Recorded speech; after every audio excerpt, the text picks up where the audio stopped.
Well, welcome everybody. I am so happy to be here with Jeff DeWispelare, President and CEO of Omaha Home for Boys.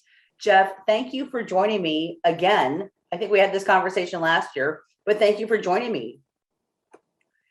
Absolutely. Thanks for having me. I'm excited to talk about everything. Yeah. So Omaha Home for Boys, I mean, celebrating 100 years. What a rich history, an important history that Omaha Home for Boys has had in our community. And I'm gonna let you kind of dive in and talk about the history a little bit. We are going to talk about the 100-year celebration that's going to be happening in September. That should have happened last year, but didn't. But exactly. And that's an exciting event coming up. But yeah, tell us a little bit about the history of Omaha Home for Boys. Well, you're right. There's not a lot of agencies out there that can say they've turned 100, and we're kind of laughing at the office. We're going to turn 100 twice because the pandemic interrupted our birthday party. So we're gonna move it to this year, and we're gonna have a great time. So, but yeah, 100 years. So we were founded by the Masons back in 1920, and have progressed from being an orphanage back in those days to, now we have about 5 different services that work with kids in high school age all the way up to 26 years old, with young kids, without kids, all that kind of stuff. So we're pretty proud of the continuum we've built. We've taken history and then we've kind of stacked on top of that and got better each year. So we just hope to have a better next 100 years than we had the last. So we're excited about that. Yeah, I mean, I know it's always challenging because this is a big milestone for any nonprofit organization. And do you just serve boys, or do you also serve girls? We do serve girls, and that's probably the most unknown thing about us. We've been serving girls since 1994 officially, and last year we served more girls than we served boys, which is kind of crazy. And that's one of the reasons, if you've seen our new logo that I have here on my shirt, I don't know if you can see it on the screen, but we switched to the moniker just OHB because we're not just a home, we're not just Omaha, we're not just boys. And so we're trying to progress into that next step. And yeah, we have services for all ages. The upper, I should say, not all ages, but basically high school and up. And yeah, we've served more girls than boys, which is crazy. That is crazy. And I honestly, I love when I have interviews with people that I learn things that I didn't actually know. So, because it is, I mean, we're a community, and serving the youth in general is, oh my gosh, it's so important. So important. Yep. So, all right. The 100-year anniversary celebration coming up, again, that you did have to postpone from last year to this year. What is that all about? Do you have several things going on, or is it just the event itself? Well, we have a couple smaller, alumni events and things like that on campus, for those that have either, but for the public side of it that's the big event, September 9th. And we're excited to get our speaker for about 5 years, but he was busy playing football, and he finally retired. So now he has the time to do that because our event's always in the fall, and he always was going to be training out whatever. So, but everybody, obviously, a lot of people listen to Blind Side, and then Michael Orr has his own book, and he talks about kind of the life and the movie always depicts part of it, but it doesn't tell the whole story. So he's excited to talk to us and just share a real story, going through foster care, bouncing house to house, just what our kids do every day, and then how he came out of that and ended up as a professional football player, now public speaker. So it's just a great story. So we're excited to meet him and hear his story. It fits so well with what our kids deal with, and then to see a positive role model come out of that, that'll really help as well. The funds raised at the event, they help youth and the Omaha community. And can you be more specific on that? Yeah, and all year long we raise money, and this is just one of our culminating event. But we take those dollars, we get paid by the state or whoever our referral agency is, but usually those dollars aren't quite enough to cover the cost. So we have to work on that fundraising piece to just fill in the gaps so that we can provide the proper service to kids. They don't, obviously this event raises money. It's a lot about friend raising too. I always use that term because getting people together. And this year we decided to, we've done evening events. This year we're trying a lunch event at the CHI. So we're trying to look more at that corporate, bring your staff by a table, all that kind of stuff, and see how that goes for us, to see which way the right way is in the future for us. Yeah, absolutely. And I think that's one of the things, because COVID-19 for so many nonprofits just kind of, it hit everybody in unexpected ways. And then I commend you as a nonprofit. You have to okay, do we need to change this? How could we, what do we need to do? And trying out new things. So it is a luncheon on September 9th. Correct. And ticket sales, people can buy tickets through the website. Yes. Yeah. ohb.org. It's available there. It's on the main page, and you just click on that, and then it'll kind of walk you through the same. Yeah. Yeah. And let's just talk briefly. I just want to talk briefly about the last year, because I know we had a conversation a year ago, and everybody was just kind of dealing with stuff. I think people aren't right. I think now we're at a point where we're not dealing with it. We actually have an action plan, and we figured some things out over the last year. Absolutely. And when you look at your organization, Jeff, what do you see now, and how, what are you looking at for the future? Well, a couple of things that stood out for me. When you look at our agency, we had probably a little more than half, that they didn't have an option to work from home. They had to be with kids.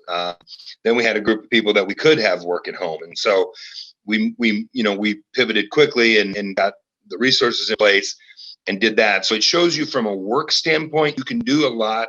You don't have to be tied to a desk to do your work, is I guess the way I would put it. So for that's more for my type of position. Then obviously the folks that are working directly with kids, just understanding safety, the protocols. We're going to continue a lot of the safety things even after this is gone, because just coming to work and you had the flu, or people always did that, and it just would pass sickness around the office. So we're going to be more diligent about saying it's okay to stay home, work from home on the day that you're not feeling well, and that way it'll prevent any, obviously, future pandemics. I hope there's none of those down the path. Yeah. But so that, and then the big piece for me that, and Omaha does this to me all the time. They impress me, because at the time when it was getting really dire, and I thought donor dollars were going to go down because the market was down, all these things. Well, the folks in Omaha stepped up, and they've fulfilled their pledges. They even, some of them have increased their pledges, saying, we know you're dealing with a lot. So it just shows me that the support is there for what we do, and that makes you feel really good. And that's the one thing. I can't speak for other communities, but I really know that about the Omaha metro area is that people do step up. And it was a time where we're getting hit with a lot of things. And also with your organization, when what you do for these youth, and it really is hands-on. And these are also youth in the community that, they don't have computers. They don't have, Right. cell phones necessarily. They don't have that technology piece, and they need that. A lot of them need that one-on-one communication. And I just want to commend you and say thank you for, however you had to pivot and do whatever you had to do to keep everybody engaged. I just think that's so important. Yeah. And that's one of the things that that's one of the responsibilities I think that your organization has, is to keep everybody engaged. Yeah, because there's, like we said, we deal in humans, right? And so you can't just take a day off of a human. We have to have people here 24 hours a day, 7 days a week. And during time when they're not in school and they, there's already behavior issues, and then they're angry because they can't go out and they have to wear a mask. And so you can imagine how it felt for us. Put that on kids that have gone through a lot of trauma in their life and are already dealing with demons and aggression and all these things, and now they're really upset about things. So I commend our staff, and every time I get a chance to be on a screen anywhere, I commend the staff that was in there working every day, because I'm very proud of them. They did way more than I've done, work-wise for this during this period. It was impressive, and hiring people is very difficult right now. We had to hire folks during the pandemic and trying to keep people. You guys, I'm sure you've read, Andy, the different articles out there about the big transition, and people are leaving jobs, and it's hard to get good work right now and good people to stick with them. So well, I know people can support you from attending this event, which I'm so excited to. I mean, this is going to be a freaking awesome luncheon.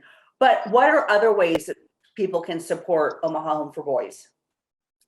Well, you said money is always a thing that we need, but we have opportunities for, especially around the holidays, but we deal a lot of things that people don't really think about or take for granted are hygiene. A lot of our kids come through system and they don't always learn the proper hygiene. So we're always trying to give them a stick of deodorant or soap or something to wash their clothes. So if your company or you individually want to do a drive of some sort to just gather things that, like I said, we take for granted and buy at the store every week, probably.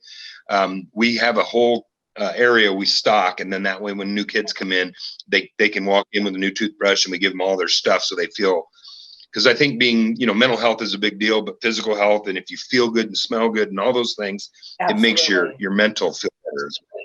Yeah. So that's the first one. And then probably the other way is, we do, if the group's right, once we get past this pandemic, we'll have game nights and things like that, where you can bring some of your employees out and you have dinner with the youth, and then you go over to the game room and play pool and ping pong and all that, and just interact with them, because the more they can see people that are doing other things in life, the better it is for them to for their future, because they see what they could be.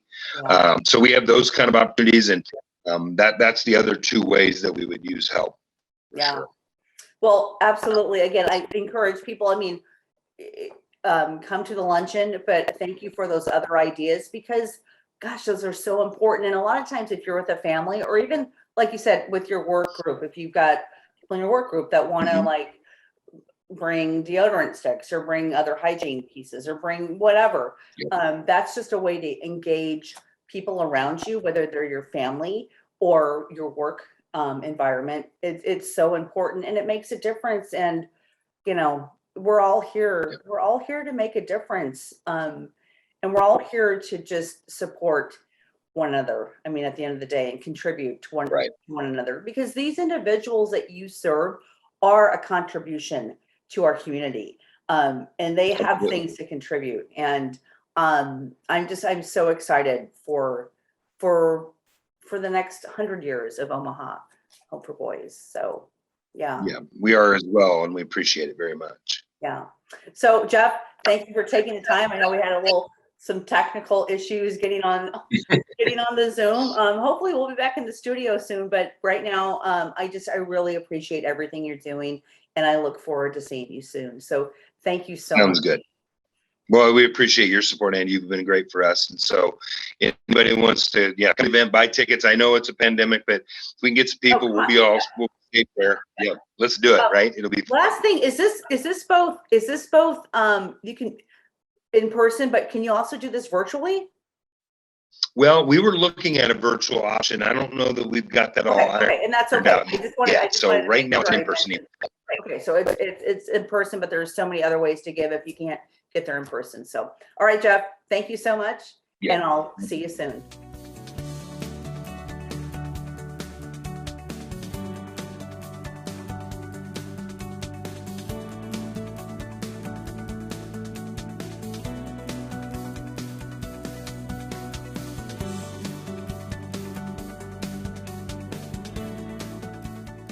Well, I am so excited to be here with Jerry Slusky. I've known Jerry for years, but let me just give a quick introduction. Jerry, he's attorney Jerry Slusky. He's been practicing real estate law in Nebraska for over 50 years. He is also the founder and chairman of the Commercial Real Estate Summit, which we're going to be talking about today, or the CRE Summit, which is now in its 32nd consecutive year. I can't believe that. Jerry, thank you for joining me today.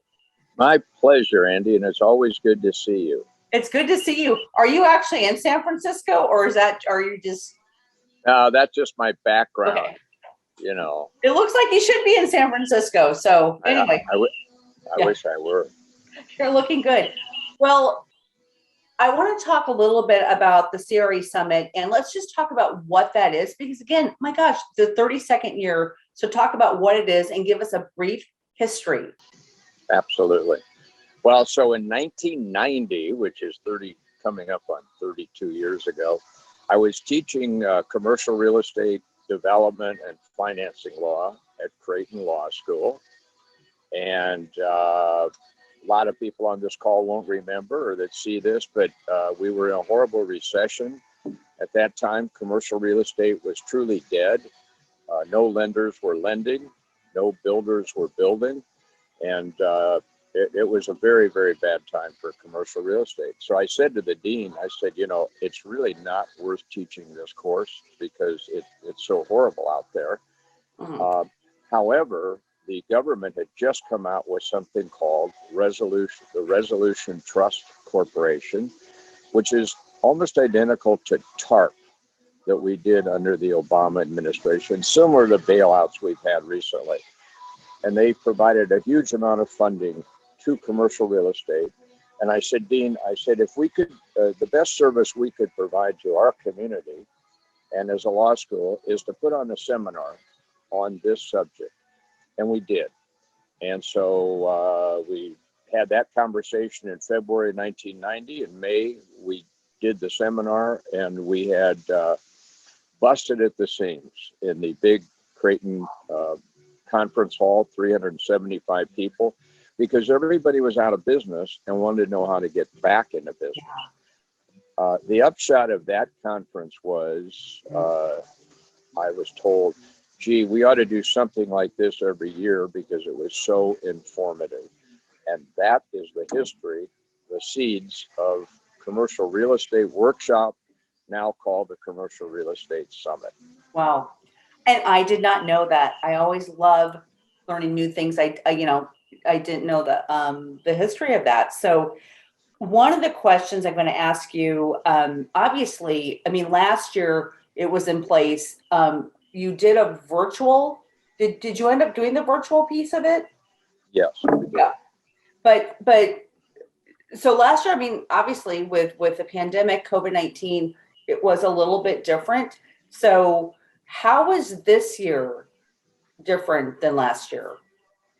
Well, we've already had, we have a record number of people who have chosen to attend already, and we're still 30 days out.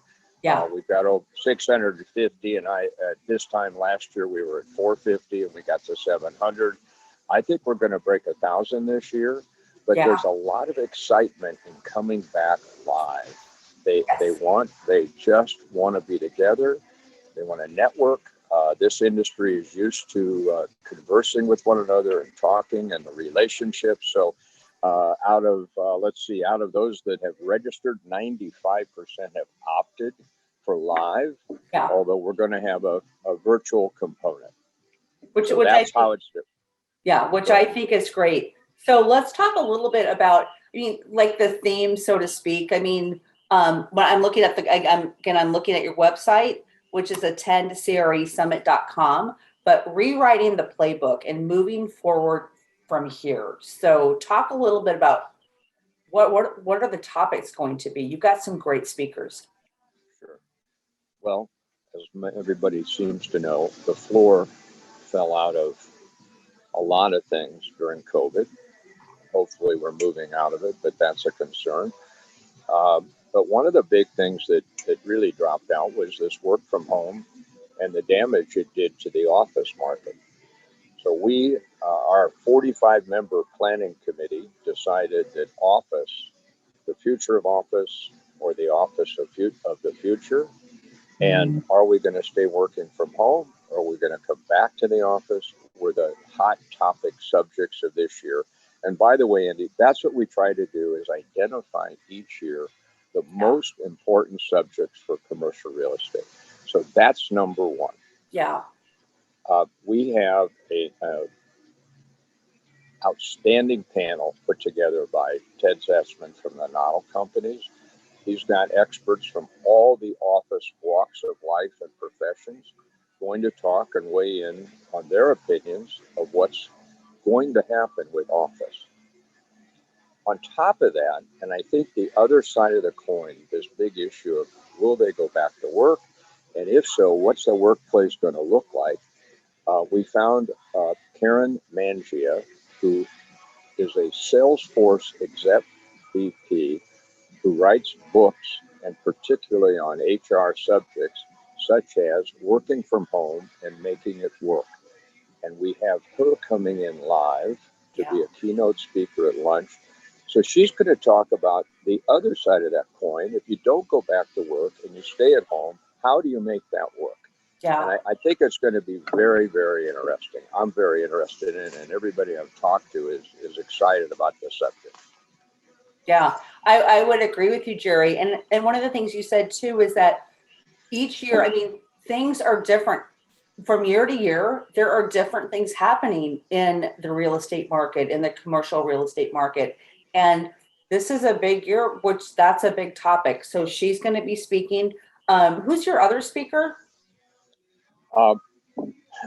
Which you see it on there. He's the morning. He's our keynote. We had him last year, and everybody wanted him back. He's the Jones Lang LaSalle senior economic guy. I always forget his name. But anyway, he's coming back. He was virtual last year. He's going to be live this year. I believe he's going to be live, subject to this new chapter in our world. Sure. But he speaks all over the country to all sorts of commercial real estate markets. And he will identify what has happened to the various sectors of commercial real estate: land development, office, retail, apartments, and industrial. And he's got a rating for all that, what's going on and what's going to go on. He's 20, 30 minutes, and he's fantastic. And we're happy to have him back. Yeah. And it's Ryan. I mean, I can't remember everybody's name, honestly. So I get it. Ryan Severino. Yes, yeah.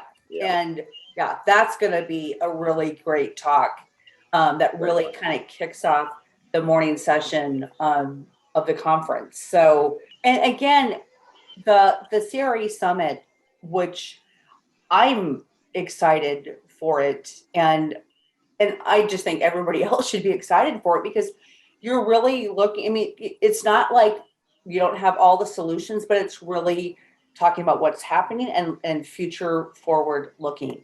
And that's what people will be talking about. Now, and let me put it this way. You're right on, Andy. I always describe it as a 1 year, 1 day a year, when you can sit in a seat and listen to others, educate you, who maybe know more about the subject than you. You'll have a chance to go out during breaks and network and make deals. But you're going to walk out of there at the end of the day with a very good snapshot, almost like a balance sheet about how your business is doing. And everyone in the seminar will understand what's good, what's bad, and lots of ideas about moving forward. And we think over 32 years that that's really impacted and assisted our community in staying strong and moving forward.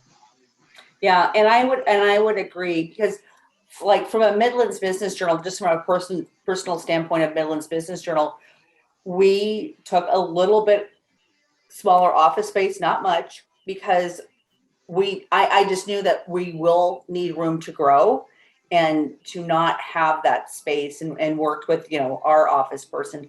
We, you have, as a business owner, you have to make some decisions, but you also just can't be totally fear-based. It's like, and just not have office space at all. I mean, if that makes sense. I mean, it's like, I've got space. It's not all filled, but there's room to grow. And that was really important for our company. And every business owner is facing that same issue today. Yeah. All right. So let's just quickly, who attends the summit? Who are your typical attendees that come to the summit? If you make your living in commercial real estate, you don't want to miss this. It's the lenders, it's the developers, it's the brokers, it's the title insurance people, the engineers, the appraisers. It's everybody that makes their living. And we have a tremendous cross section of commercial real estate professionals. And I might add that at 950 we had in 2019, you look at the list and it's kind of like a who's who and a cross section of people that are making commercial real estate work in our area. Absolutely. And then you also, during the event, you have a group of Hall of Fame people that have been in the industry that you're honoring, which is great. You've got a couple other awards as well. And it's just, and how can people attend? They just go online and buy a ticket? Attend cresummit.com, the website. Yep. Punch registration. You can fill it out online, put your credit card on, and you're in the deal. And by the way, every professional that needs continuing education credits will get them. Okay. It's usually 6 for the brokers in the real estate community. We just got back from the Bar Association, 5.5 credits. So it's a strong credit deal. Title insurance people, appraisers are all going to get credit. So it's a double or triple win to attend that day. Yeah. Well, I've been to it before. You've honored my father, Robert Hoy, at Midland's Business Journal a few years ago, actually in 2019. But it's the place to be. It is the place to be on August 20. 20. Yep. August 20th. Friday, August 20, right. Yeah, it's the place to be if you want to, know about what's going on in the industry. And also, there's so much to have being at this event. So I just encourage everybody who's watching to buy a ticket. I'd like to add 2 things. Number one, we thank the Midlands Business Journal for its support every year, for a special insert. I've already read the great stories that have been written, and they are right on and fabulous. And secondly, if you think this is all about work, no, because Jerry likes to have a little fun. And at 3 o'clock, we're breaking to go across the street to the Capitol District for Jerry's cocktail party. So don't miss that either. All work and no fun. That's not my style. I know. I've known you for years, and I'm excited. And Jerry, thank you for joining me today to talk about this event. And I look forward. I'm excited about the future. But thank you so much, because it's so important. This event is so important to the Omaha Metro community. So thank you. Thank you, Andy. Appreciate it. All right. Take care, and I'll talk to you soon.